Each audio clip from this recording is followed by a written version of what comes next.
My name's Alison. I'm a volunteer on the Watercress line. I've worked here for 8 years now.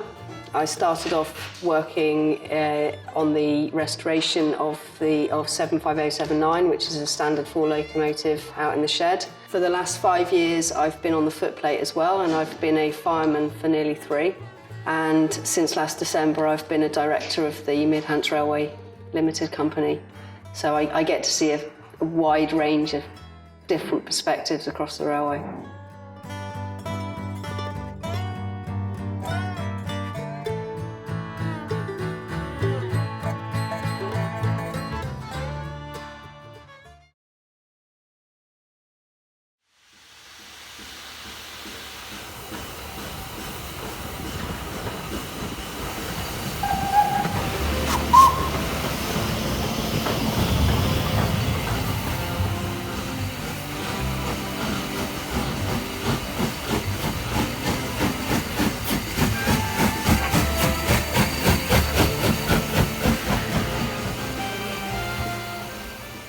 In the First World War and subsequently Second World War, a lot of the men chose to go and fight, even though railways were a protected occupation, and their roles were filled by women. So gradually women took on greater roles on the railway. So they worked initially as porters, ticket office staff, mainly jobs which weren't heavy or dirty.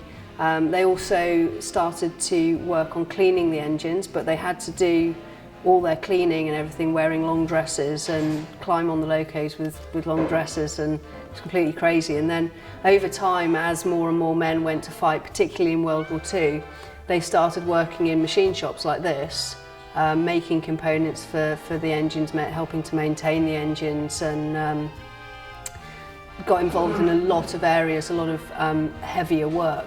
The only thing that they didn't do was actually crew the locomotives, so there were no women firemen, no women drivers.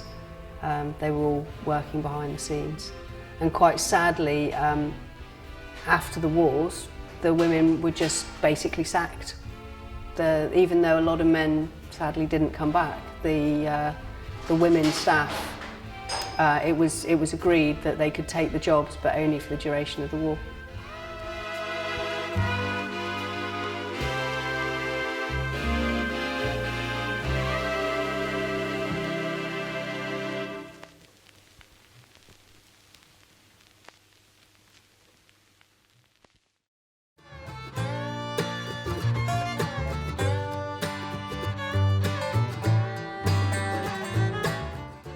With the advent of electric trains, diesel trains, you certainly now get women guards, women train drivers. There's quite a lot of them. So it's now completely open. There's no restriction to who can drive a train, for example. And with the preserved railways, like the Watercress line, anybody can come and learn to be a fireman, to be a driver in time.